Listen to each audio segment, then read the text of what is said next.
Commander Tae-ho Kim sat in his chair at NORAD's deep underground facility.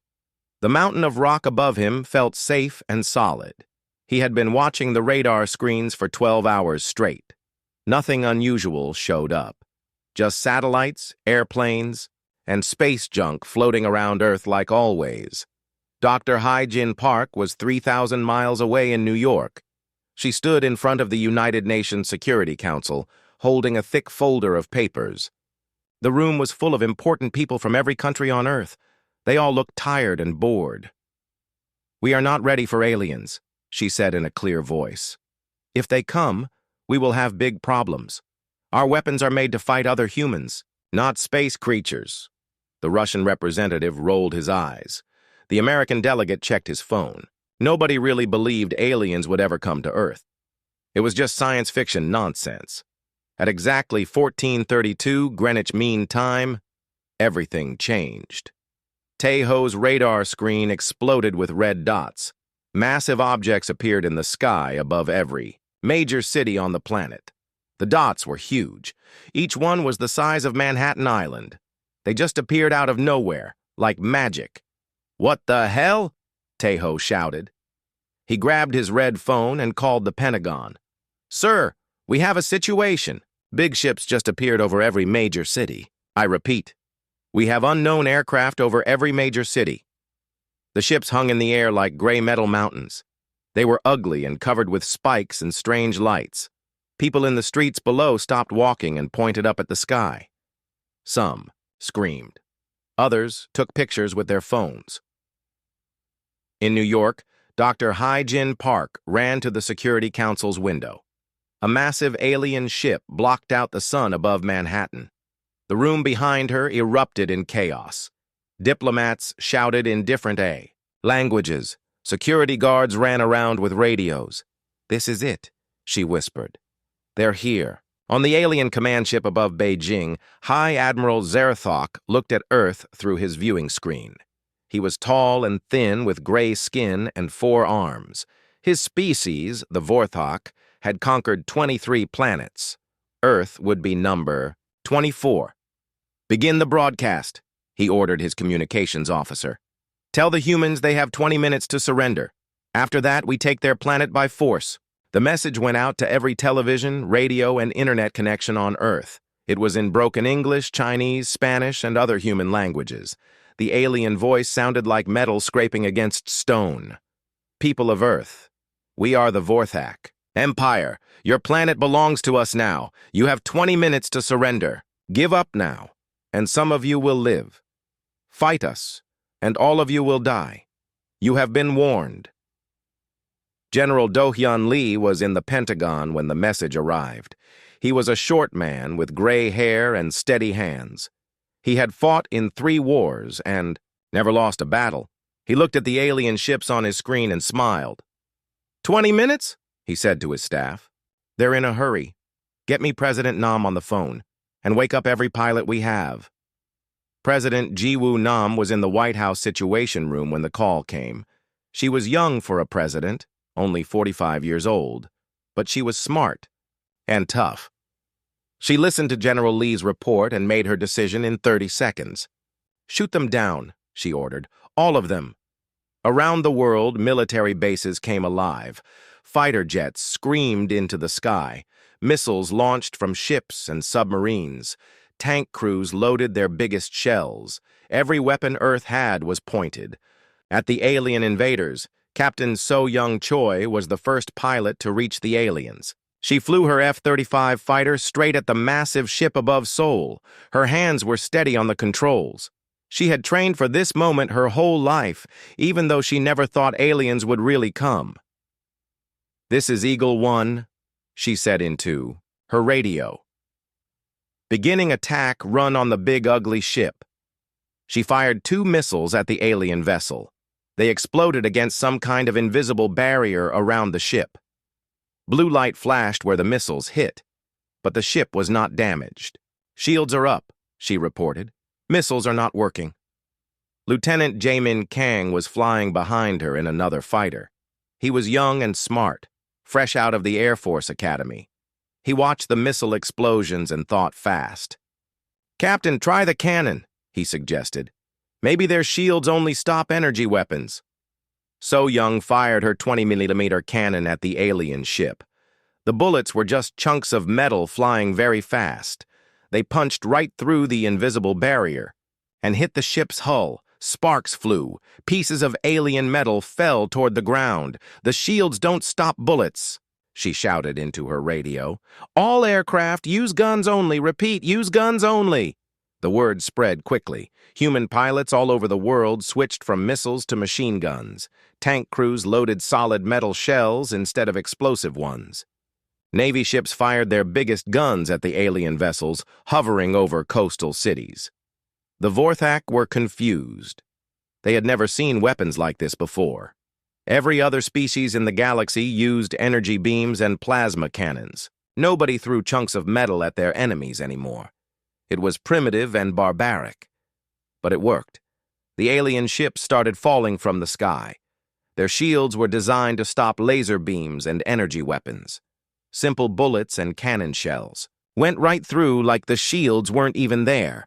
High Admiral Zerthok watched his fleet get destroyed and couldn't believe it. These humans were supposed to be primitive. Their planet was listed as Level 1 threat in the Galactic database. Level 1 species were barely smart enough to make fire. "How are they doing this?" he screamed at his crew. "Their weapons are ancient. Throwing metal rocks is what cavemen do." His own ship shook as human artillery hit it. Alarms blared. His crew ran around trying to fix the damage. But there was too much of it. The humans were hitting them from all directions. In exactly 19 minutes and 47 seconds, the last alien ship crashed into the Pacific Ocean near Hawaii. The water steamed where the hot metal hit it. Rescue boats raced out to pull alien survivors from the wreckage. Commander Tae-ho Kim watched his radar screen clear of red dots. The invasion was over. Earth had won. He picked up his phone and called the president. "Ma'am, all alien vessels are down. I repeat, all alien vessels are down. Earth is secure." Dr. Hyejin Park stood at the UN building's window and watched pieces of the alien ship fall into the Hudson River. The Security Council room was silent behind her. Nobody knew what to say. The fastest alien invasion in galactic history was also the shortest. 20 minutes was not enough time to conquer a planet. It was barely enough time to order pizza, but as the alien survivors were pulled from their crashed ships, they brought news that would change everything. Earth had just made first contact with a galaxy full of hostile aliens, and somehow, impossibly, the humans had won the first battle. The real war was just beginning. 3 days after the alien ships fell from the sky, Dr. Hyejin Park walked into the most secret building in Nevada. It had no name and no signs. Most people didn't know it existed. Inside the building, 12 alien prisoners sat in special cells, made of the strongest materials on Earth. The aliens looked nothing like humans. They were tall and thin, with gray skin that felt like rubber. They had 4 arms and big black eyes that never seemed to blink. Their leader was High Admiral Zerthok, the same creature who had demanded Earth's surrender. "I want to talk to their commander," Hyejin told the guards. She carried a tablet computer and a universal translator that the scientists had built. Using alien technology, Zerthok sat in his cell looking confused and angry. When he saw Hyejin, he made a noise that sounded like grinding metal. The translator turned his words into English. "You should be dead," he said. "Your species should be slaves by now. How did you defeat us?" Hyejin sat down across from him. "We shot your ships with bullets. Your shields didn't stop them." "Impossible," Zerthok replied. "Kinetic weapons are primitive. No civilized species uses throwing metal anymore. It's barbaric." "Well, we're barbarians then," Hyejin said with a smile. "Now tell me about the galaxy. How many species are out there? Are more coming?" Zerthok stared at her for a long time. Then he began to talk. Intelligence Officer Minho Yoon sat in another room, working on alien computers they had pulled from the crashed ships. He was good with technology and had figured out how to read alien data files. What he found made his hands shake. The galaxy was full of alien species, hundreds of them. They all followed something called the Hegemony Accords, which were like laws for space civilizations. Earth was listed in their database as a Level 1 primitive world. That meant humans were barely smart enough to make tools. But there was another law in the alien database. Any species that could defeat a Vorthak expeditionary force automatically became an emergent civilization. That gave them certain rights and protections under galactic law. Minho printed out the files and ran to find General Do-Hyun Lee. The general was in a meeting with other military leaders planning Earth's defenses. "Sir, you need to see this," Minho said, handing over the papers. "The aliens have laws, and we just broke a big one." General Lee read the documents. His face grew serious. "Get me the president," he ordered. President Ji Woo-nam arrived at the secret facility that evening. She brought the leaders of China, Russia, Britain, France, and a dozen other countries. They all sat around a table while Dr. Hai-Jin Park explained what they had learned. "The Vorthak Empire is considered a middle-level military power in the galaxy," she said. "There are species much stronger than them, but there are also much weaker ones." She clicked her tablet and showed them a star map. Thousands of red dots marked alien civilizations. Because we defeated the Vorthak, we're now classified as an emergent civilization. That means we have exactly 1 galactic year to prove we belong in space. "How long is a galactic year?" asked the Chinese premier. 347 Earth days, Hai-Jin replied. "Less than one of our years." President Nam leaned forward. "What happens if we can't prove ourselves?" "The Galactic Council sends a compliance fleet to make us surrender. These fleets are much bigger than what the Vorthak sent. They don't give 20-minute warnings." The room fell quiet. Everyone understood the problem. Earth had won one battle, against a small alien force. But the galaxy was full of enemies who were now paying attention to humanity. "What are our options?" President Nam asked. Dr. Hai-Jin Park looked at her notes. "We can accept protectorate status under an existing galactic power. That means we become their subjects. They protect us, but they also control us." "That's not happening," said General Lee firmly. "The second option is to prove we're worthy of independence. We need to establish a space-based military presence and show we can defend ourselves." "With what?" asked the British Prime Minister. "We barely have a space station. We certainly don't have warships." Admiral Tae-ho Kim, who had been promoted after the invasion, spoke up. "We have their technology now. 12 ships crashed on our planet. If we can reverse engineer their equipment, is that possible?" President Nam asked. Dr. Hai-Jin Park smiled. "We're already doing it. Our best engineers are taking apart everything we can find. The alien computers, their engines, their weapons, even their shield generators." In another part of the facility, High Admiral Zerthok was talking to Minister of Defense Kyung-Soo Park. The alien had agreed to help humanity in exchange for better treatment. He was an honorable warrior who respected Earth's victory. "Your species is strange," Zerthok said through the translator. "Most primitives panic when they meet advanced civilizations. You attacked us instead." "We don't like being threatened," Kyung-Soo replied. "What can you tell us about our enemies?" "The galaxy has 3 major power groups," Zerthok explained. "The Altarian Republic controls the northern sectors. They're traders and diplomats, but they have strong fleets. The crystalline hegemony dominates the core worlds. They're ancient and very dangerous. The Zephyrian Trade Consortium runs most of the galaxy's economy." "Which one will come for us first?" Zerthok's 4 arms moved in what might have been a shrug. "All of them. Earth is valuable. Your planet has water, minerals, and a large population. Every major power will want to control you." "What about the Vorthak? Will your people come back?" "Yes," Zerthok said sadly. "My defeat brings shame to the Empire. They will send a larger fleet to restore their honor, but that will take time. You have maybe 1 year before they return, Kyung-soo wrote notes on his tablet. 1 year to build a space navy from nothing. It seemed impossible. That night, President Nam held an emergency session with world leaders.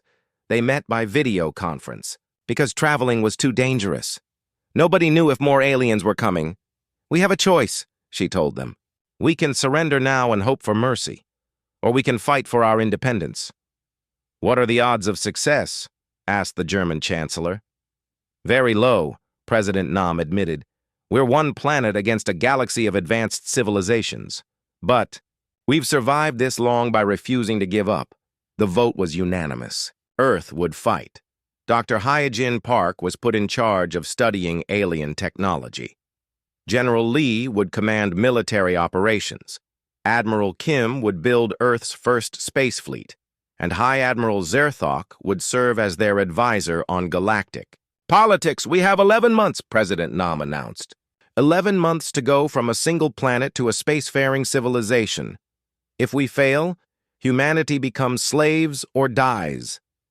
In the alien holding cells, Zerthok listened to human radio broadcasts. He heard their music, their news, their debates about the future. These creatures were unlike any species he had ever encountered. Most primitives were afraid of the galaxy. Humans seemed excited by the challenge.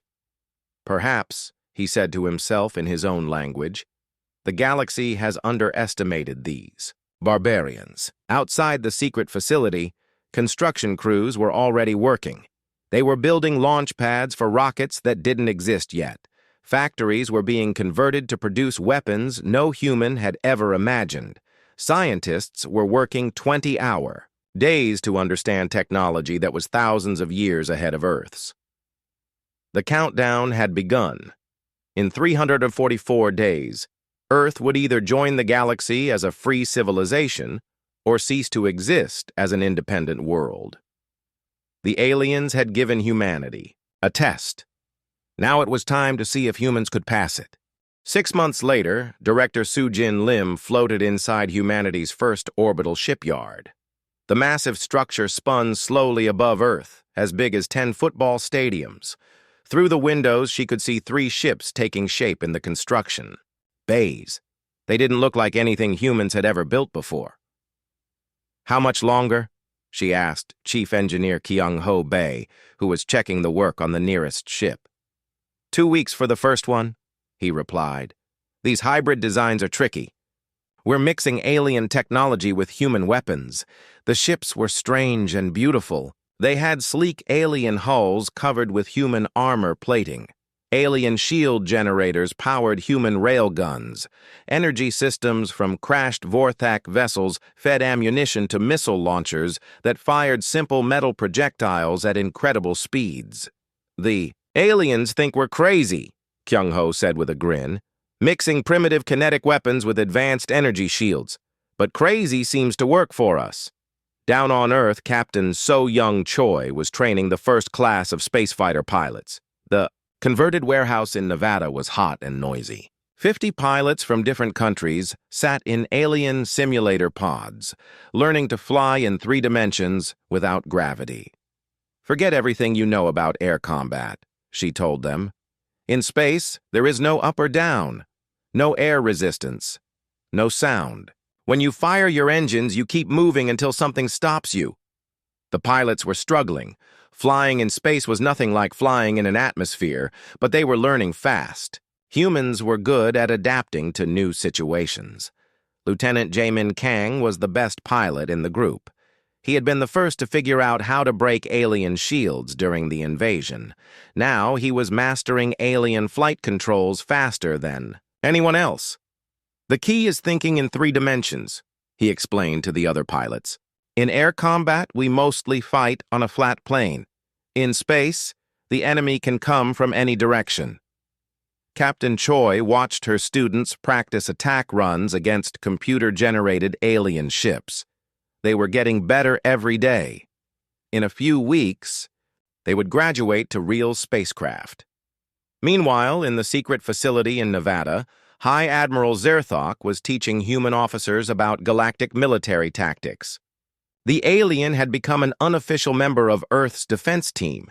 He wore a modified human uniform and carried a translator device everywhere he went.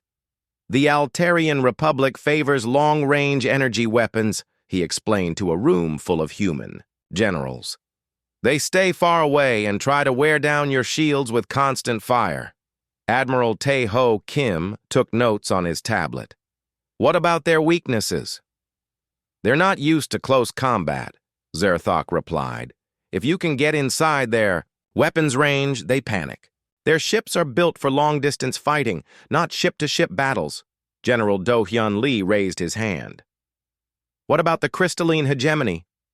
Much more dangerous, Zerthok said. His forearms moved nervously. Their ships can phase, in and out of normal space.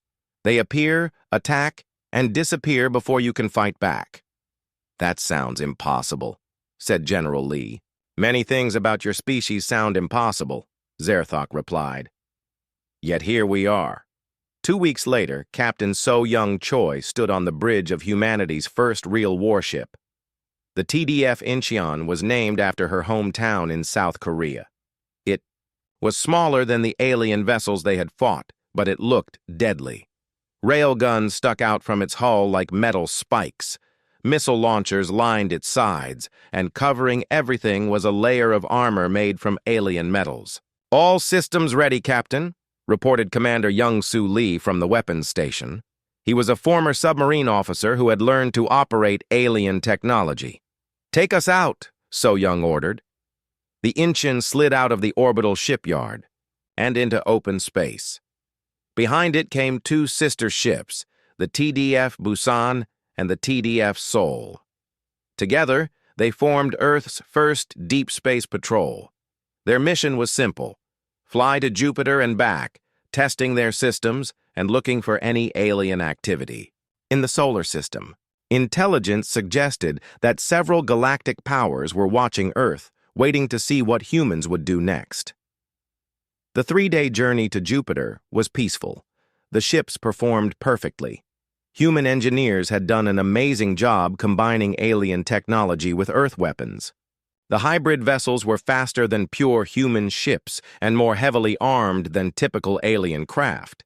But as they approached Jupiter's orbit, their sensors detected something unexpected. A small fleet of alien ships was hiding behind the gas giant's largest moon.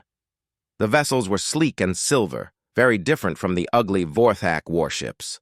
Unknown ships. This is Captain So-Young Choi of the Terran Defense Force, she broadcast on standard galactic frequencies. You are in Earth's solar system without permission. Please identify yourselves. The response came quickly. Captain Choi, this is Sub-Admiral Krell Knox of the Altarian Republic Survey Fleet. We are conducting routine scans of your system's defenses. There is no cause for alarm. So-Young looked at her tactical display. The alien fleet consisted of 12 ships, each twice the size of her vessels. But she had her orders from Earth Command. Protect the solar system from all unauthorized intrusions. Sub-Admiral, you do not have permission to conduct scans in our space. Please leave immediately. There was a long pause. When the alien commander replied, his voice sounded amused. Captain, your species is very new to galactic politics. Perhaps you do not understand the situation. The Altarian Republic is offering Earth protection and guidance. In exchange, your planet would provide mineral resources and labor. It is a generous offer. Let me discuss this with my superiors, So-Young said. She switched to a secure channel and called Earth. President Ji-Woo Nam was in the White House Situation Room when the call came. The room was full of advisors and military leaders. Everyone listened as Captain Choi explained the situation. What do you recommend, Captain? President Nam asked.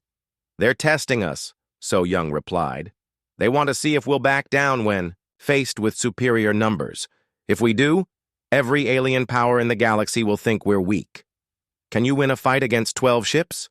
So-Young looked at her tactical display again. The Altarian vessels were spread out behind Jupiter's moon, not expecting trouble. They thought 3 small human ships would be easy to handle. Maybe, she said. Our weapons are designed to punch through energy shields, and they're not expecting a fight. President Nam made her decision quickly. Counteroffer declined. Tell them to leave our system. So Young switched back to the alien frequency. Sub-Admiral Krell-Knox, Earth's response is no. We reject your offer. Please leave our solar system immediately. Another pause. When the alien spoke again, his voice was cold. I see. Perhaps a demonstration of Altarian power will help you reconsider. The alien ships moved out from behind Jupiter's moon. They formed a battle line and began advancing on the human vessels. Energy weapons started charging, shields activated with blue light. All ships, this is Incheon, So Young announced. Weapons free. Target their engines and weapon systems. Try to disable, not destroy. The Battle of Europa lasted 18 minutes. The Altarian ships fought exactly as High Admiral Zerthok had predicted. They stayed far away and tried to wear down human shields with long-range energy beams. But human ships were fast and maneuverable. They dodged the alien fire and closed to short range. At point-blank distance, human railguns and missile systems were devastating. The Altarian shields, designed to stop energy weapons, couldn't handle solid metal projectiles moving at tremendous speeds. 8 alien ships were disabled in the first few minutes of fighting. Sub-Admiral Krell-Knox tried to retreat, but Commander Young-Soo Lee had anticipated this. The TDF Sol was waiting behind one of Jupiter's other moons. When the Altarian ships tried to flee, they flew right into another ambush. When the battle ended, 8 alien ships were destroyed and 4 were captured.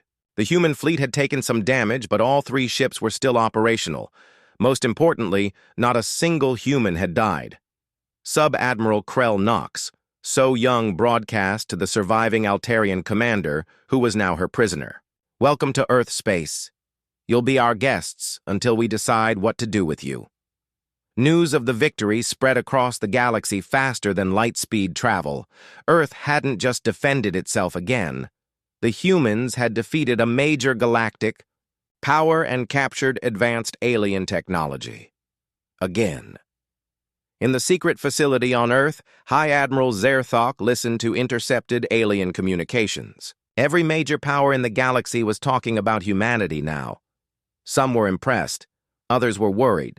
All of them were paying attention. Your species continues to surprise the galaxy, he told Dr. Hyjin Park. The Altarians were confident they could intimidate you. Instead, you destroyed their fleet. We're just defending our home, Hyjin replied. No, Zerthok said thoughtfully. You're doing something much more dangerous. You're changing the rules. The countdown continued. Earth had 158 days left to prove its independence. But after the Battle of Europa, the galaxy was beginning to wonder if humanity might actually succeed. With 60 days left before the Galactic Council's deadline, 3 alien fleets appeared at the edge of Earth's solar system. War Marshal Dongwoo Park watched the tactical display from his command center on Luna Station, humanity's first military base on the moon. How many ships total? He asked his intelligence officer. 47 confirmed contacts, Lieutenant Min Ho-yoon replied. The crystalline hegemony has 12 ships coming from the outer asteroid belt. The Zephyrian Trade Consortium has 15 vessels approaching from beyond Pluto, and the Vorthak Revenge Fleet. How many Vorthak ships? 20, sir. Much larger than the force that originally invaded Earth. Dongwoo nodded grimly. 3 separate alien powers were attacking at once. They had planned this carefully, timing their assault to arrive just before Earth's deadline.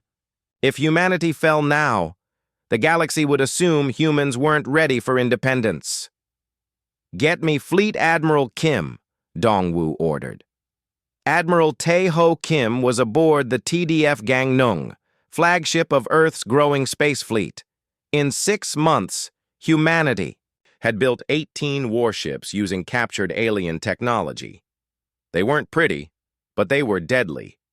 Each ship mounted powerful railguns and kinetic missile systems that could punch through any known alien shield.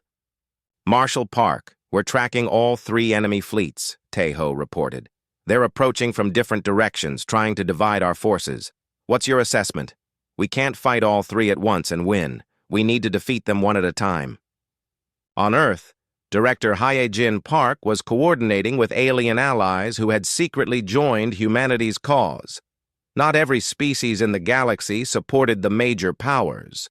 Some smaller civilizations had been bullied by the Altarians, the Crystallines, and the Consortium for centuries. "The Kaliran Republic is sending 3 ships," she reported to President Ji-Woo Nam.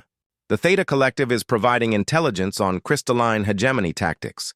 It's not much, but every little bit helps." President Nam studied the reports on her desk. "What about our Vorthak advisor?" "High Admiral Zerthok is preparing counter-strategies for his own people's revenge fleet. He says the new Vorthak commander is young and proud. That might be something we can use." The first attack came from the crystalline hegemony. Their ships appeared out of nowhere near Jupiter, just as Lieutenant Jaemin Kang had predicted. The alien vessels could phase in and out of normal space, making them almost impossible to target. Commander Young-Soo Lee was ready for them. He had spent weeks developing new sensor systems that could track gravitational distortions. When the crystalline ships tried to phase attack his squadron, he was waiting. "Gravitational spike detected," his sensor officer reported. "Enemy ship materializing at bearing 270. "Fire!" Young-Soo ordered. The TDF Mokpo's railguns fired a spread of tungsten projectiles at the space where the alien ship would appear. When the crystalline vessel phased back into normal space, it materialized directly into the cloud of metal fragments. The alien ship's hull was shredded instantly. "Target down," reported the weapons officer. "Enemy vessel is breaking apart." But the other crystalline ships learned quickly. They began phasing in farther away, out of railgun range. The battle became a deadly game of cat and mouse, with the aliens appearing and disappearing while human ships tried to predict where they would strike next. Young-Soo had an idea. "All ships, prepare ramming speed. When I give the signal, we're going to charge them." "Sir?" his first officer asked. "That's suicide." "Not if we time it right. The crystallines have to stay solid when they fire their weapons. That's when we hit them." The human ships spread out and waited. When the next crystalline vessel phased into attack, Young-Soo's fleet accelerated to maximum speed. The alien ship fired its energy weapons, staying solid for just a few seconds. It was enough. The TDF Yeosu rammed the crystalline vessel at full speed, destroying both ships. But the explosion took out 2 more alien vessels that were too close to the blast. Meanwhile, the Zephyrian Trade Consortium was trying a different approach. Instead of attacking directly, they were disrupting Earth's supply lines and communications. Consortium ships were fast and sneaky, designed for hit-and-run tactics rather than stand-up fights. Director Hyejin Park found herself fighting an economic war instead of a military one. The consortium was jamming Earth's communication satellites and attacking cargo ships carrying raw materials to the orbital shipyards. "They're trying to cut off our production," she explained to the Defense Council. "If we can't build new ships or repair damaged ones, they don't need to fight us directly. What can we do about it?" "I've been talking to neutral alien species," Hyejin said. "The consortium has made a lot of enemies over the years. Some of them are willing to help us." Within days, alien traders who hated the consortium began providing Earth with alternative supply routes. The Moran Cooperative offered to transport materials in exchange for human-made kinetic weapons. The Tau Confederacy shared intelligence about consortium ship movements. "We're not just fighting for Earth anymore," Hyejin realized. "We're leading a rebellion against the major powers." The biggest challenge came from the Vorthak Revenge Fleet. High Admiral Zerthok had warned that his people would send their best warriors to restore their honor. The new Vorthak commander was War Prince Drakmor, son of the Vorthak Emperor and a veteran of 12 conquest campaigns. "He is everything I am not," Zerthok told Admiral Kim. "Young, aggressive, and very proud. He will not underestimate humans, like I did. The Vorthak fleet was approaching Mars when Captain So-Young Choi intercepted them. She commanded a small force of 6 ships, including 2 vessels crewed by former Vorthak prisoners who had joined Earth's military. "War Prince Drakmor," she broadcast. "This is Captain So-Young Choi of the Terran Defense Force. You are not welcome in our system." The response was immediate and filled with rage. "Human female, you hold my people prisoner and corrupt them with your barbaric ideas. I will restore Vorthak honor by destroying every human ship in space." "Good luck with that," So-Young replied. The Battle of Mars lasted 3 days. The Vorthak fleet was larger and more advanced than any force Earth had faced before. But they made a critical mistake. War Prince Drakmor was so angry about his people joining the human military that he focused his attacks on the ships with mixed crews. This gave So-Young the opening she needed, while Drakmor was trying to destroy the traitor ships. The rest of the human fleet attacked his flanks. Human tactics had evolved since the first invasion. Now they used coordinated swarm attacks, overwhelming individual alien vessels with multiple ships firing from different angles. "All ships target the command vessel," So-Young ordered. "If we can capture their prince, the rest might surrender." The TDF Daegu, commanded by Captain Jaemin Kang, led the attack on Drakmor's flagship. The young pilot had become one of humanity's best ship commanders, known for his creative tactics and precise flying. "This is for threatening our world," he said as his ship's rail guns fired a full spread at the Vorthak command ship. The battle ended when War Prince Drakmor's vessel was disabled and boarded by human marines. The proud Vorthak prince found himself a prisoner, just like High Admiral Zerthok had been months earlier. But Zerthok greeted his former superior with dignity and respect. "War Prince, you fought honorably. There is no shame in defeat by worthy opponents." Drakmor stared at the older Vorthak in confusion. "You wear their uniform. You serve our enemies." "I serve the strongest warriors in the galaxy," Zerthok replied. "These humans may be primitive, but they are also unstoppable. Perhaps it is time for the Vorthak to learn from them instead of fighting them." By the time the three-front war ended, Earth had captured or destroyed 41 alien ships. More importantly, humanity had gained dozens of new allies among the smaller galactic species. The rebellion against the major powers was growing. War Marshal Dongwoo Park stood in Luna Station's observation deck, looking out at the wreckage, floating near Mars. The solar system was littered with destroyed alien vessels, but every human ship that could still fly was heading home for repairs. "Casualties?" he asked his aide. 17 ships damaged, 3 destroyed," Lieutenant Minho, Yoon reported. "But we captured 23 alien vessels intact.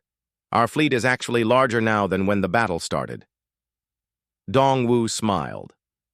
Only humans would end a defensive battle with more ships than they started with. On Earth, President Ji-Woo Nam addressed the world. "The galaxy sent 3 fleets to destroy us. We defeated all of them. In 28 days, we will stand before the Galactic Council as equals, not as subjects." In the prisoner facilities, War Prince Drakmor was slowly beginning to understand what High Admiral Zerthok had tried to tell him. These humans weren't just good fighters. They turned enemies into allies. They shared their technology with weaker species. They fought for principles, not just conquest. Maybe, he thought, the galaxy could learn something from these barbarians after all.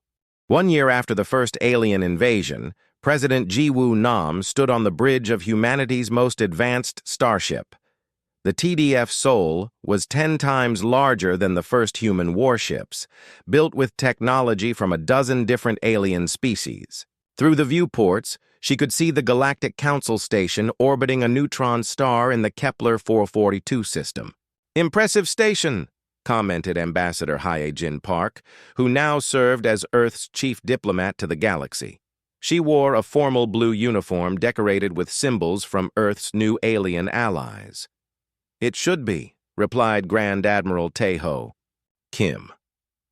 The Council has been building it for over 12,000 years. Every species in the galaxy contributed something to its construction. The Council Station was massive beyond imagination. It was the size of a small moon, covered with docking bays for thousands of different types of spacecraft. Beings from hundreds of worlds lived and worked there, making decisions that affected trillions of lives across the galaxy. Earth's delegation included more than just humans. High Admiral Zerthok stood proudly in his Terran Defense Force uniform, now bearing the rank of Fleet Admiral. Beside him was War Prince Drakmor, who had requested to join Earth's military after 6 months of working with human officers. "I still can't believe we're here," said Captain So-Young Choi, now promoted to Commodore and commanding her own battle group. "A year ago, we'd never even seen an alien. Now we're about to address the entire galactic government." "A year ago, the galaxy had never seen anything like us," Admiral Kim replied with a smile. The human fleet that accompanied Earth's delegation was impressive. 36 warships of various sizes, plus support vessels and transports. But more impressive were the alien ships flying alongside them. Vorthak cruisers, Kelleran destroyers, Moran trade vessels, and ships from a dozen other species that had joined what reporters were calling the Terran Alliance. As they approached the docking bays, Captain Jamin Kong's voice came over the communication system. He was commanding the escort squadron. "Council Control, this is the Terran delegation requesting permission to dock." "Permission granted, Captain." "Kang," came the reply in perfect Korean. "Bay 847 is prepared for your arrival. Welcome to Council Station." The docking bay was enormous, designed to handle ships from species with very different technologies. Gravity generators created Earth-normal conditions for the human visitors. Atmospheric processors ensured the air was breathable. Even the lighting was adjusted to match the spectrum of Earth's sun. Counselor Prime Vexathara was waiting to greet them. She was an ancient being from the Valdari species, one of the founding members of the Galactic Council. Her crystalline body glowed with soft blue light, and her voice sounded like wind chimes. "President Nam," she said, speaking flawless English through a universal translator. "You honor us with your presence. In 12,000 years of galactic history, no species has achieved what humanity has accomplished in a single cycle." "Thank you, Counselor Prime," President Nam replied diplomatically. "We're here to discuss Earth's application for full membership in the Galactic Council." "Indeed, though I must say, your application is quite unusual." The council chamber was the largest room President Nam had ever seen. It could hold representatives from every known species in the galaxy, arranged in curved tiers that rose toward a domed ceiling painted with star maps. Today, the chamber was packed. Everyone wanted to see the humans who had changed everything. Ambassador. Hyojin Park carried Earth's formal application in a crystal data storage device. The document was impressive. Detailed records of humanity's military victories, economic partnerships with over 20 alien species, and technological innovations that had surprised galactic scientists. "Honorable counselors," she began, her voice carrying clearly through the chamber's acoustic systems. "Earth formally requests recognition as an independent civilization and full membership in the Galactic Council." A murmur ran through the assembled aliens.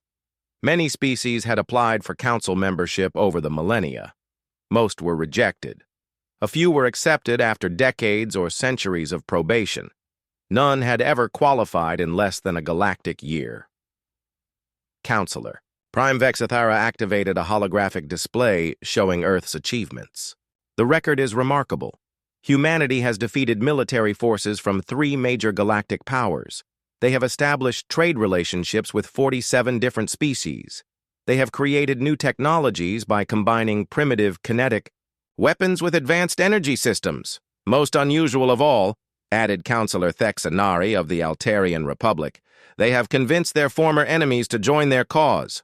Our own Sub-Admiral Krelnox now serves in the Terran Defense Force. High Admiral Zerthok stepped forward. Honorable counselors, I have served many masters in my military career. I have never served under leaders who inspired such loyalty. Humans do not just defeat their enemies, they transform them into allies. War.